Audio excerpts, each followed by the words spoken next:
Buongiorno cari amici, benvenuti anche oggi in una piccola live splash del vostro manetto veneziano. Oggi vorrei parlare delle scie energetiche che noi lasciamo anche quando andiamo da vicini di casa o frequentiamo delle persone, o di scie energetiche che gli altri lasciano a noi e che alcune volte possono creare dei problemi che noi non ci aspettiamo. Ma prima di fare questo, il vostro manetto veneziano vi invita a iscrivervi al canale di Regarda, al canale del vostro manetto veneziano di YouTube, di venirci a trovare nei nostri gruppi social dove stiamo rilanciando un gruppo del nome Radionica, Radiestesia, Tarologia ed Ermetismo, e poi qui sotto il link in descrizione il sito capitano.altervista.org, che ormai è un punto di riferimento per le persone che cercano strumenti per lavorare, studiare in radionica radiestesia. È tutto gratuito, 20 ebook, tutti da scaricare, ne hanno già scaricati più di 150.000 e il vostro Marietto veneziano ha regalato all'umanità più di 2 milioni di circuiti radionici quadranti radiostesici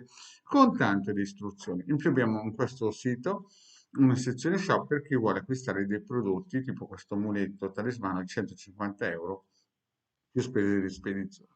Bene, andiamo avanti. Parliamo un po' di queste situazioni un pochettino che anche il vostro Marietto sente quando ad esempio entra negli androni dei palazzi o fa le scale di alcuni palazzi.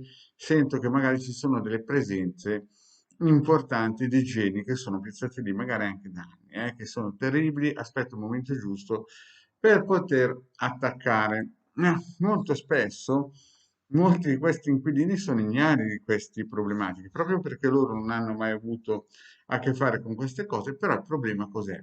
È come quando si entra nei social, quando si entra nei social e si comincia a mettere lì la propria foto, il nome, il cognome o certi dati sensibili, mm, qualcuno si può agganciare alla linea energetica. E questo vale anche nei palazzi. Se ad esempio una persona che abita in un piano sopra di voi, sotto di voi, ma frequentate, cioè nel senso che magari lo invitate a bere il caffè, magari anche simpatico, ma voi non sapete che magari o sua moglie o lui ne ha combinato una bella e magari 15 anni prima è partita qualcosa che non doveva partire. E quindi lui praticamente si trova a traino una situazione pesante. Lui sicuramente l'ha dimenticata, chi l'ha fatta partire magari l'ha fatta partire e si è dimenticato, ma ormai è in marcia. Gli ho spiegato sempre che lavori come minimo ci vuole 9 mesi, però capita che come minimo capita che magari dopo 2 o 3 anni arriva la botta. Però se voi frequentate questa persona, che magari voi siete ignari, no? E, ignari perché in quel momento lui è diventato anche un'altra persona, perché sapete, ogni 7 anni le persone a livello cellulare cambiano, e però anche nella vita si cambia, magari prima si è stati, non di mascalzone, ma si sono fatti degli errori di ingenuità, poi l'esperienza, la vita, il karma, quello che voi volete, la persona cambia. Il problema cos'è? Che però l'errore l'ha fatto e quello là magari era già andato all'esoterista ed è partita la suppostina.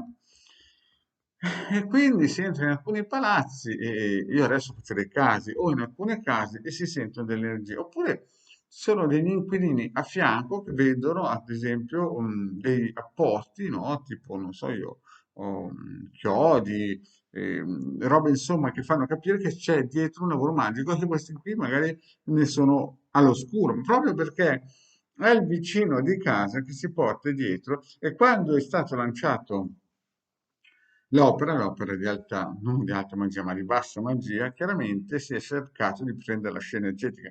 Però se voi siete sempre a contatto con questa persona, chiaramente è come entrare in un mulino, non si esce mai senza un po' di farina addosso, un mulino per chiaramente farina. E quindi di conseguenza ci sono delle persone che senza neanche saperlo si portano in casa dei problemi che non sono neanche suoi, perché magari questo tizio vi è simpatico, lo vedete, lo invitate spesso a bere un caffè, magari giocate a fare una briscolina, e intanto i suoi problemi diventano anche i vostri per il semplice fatto che vi attaccate a queste scie energetiche. È chiaro che bisogna seguire il Maretto Veneziano per riuscire a capire di trovare delle soluzioni, oppure attivare tutti i circuiti gratuiti, o a fare delle pulizie radioniche, o attivare sigilli, comprare sigilli, insomma, bisogna quando ci si accorge che magari in casa sta per apparire o spariscono delle chiavi che non sono mai sparite, poi ricompaiono, senti camminare qualcuno, qualcuno che scende dal letto, sale sul letto e non c'è nessuno. magari non siete neanche voi, ma perché avete invitato in casa qualcuno a cui magari 15 anni prima lui era sempre la stessa persona fisicamente di nome, ma aveva combinato qualche marachella, è partita la benedizione e si salvi chi può. Questo per dirvi che spesso quando io entro negli androni o nelle case, perché mi chiamano per consulenze, per analizzare certe situazioni di appartamenti a livello vibrazionale, mi accorgo che ci sono dei geni posizionati lì che stanno aspettando. Purtroppo che quando voi vi avvicinate troppo a queste scene energetiche di questo tipo, le scene energetiche lasciano memorie energetiche, può capitare che il colpo dell'esoterista, che magari lui si è anche dimenticato perché capisce, capite, ne fa magari 15, 20 di riti operativi di questo tipo, magari ogni 2 o 3 mesi.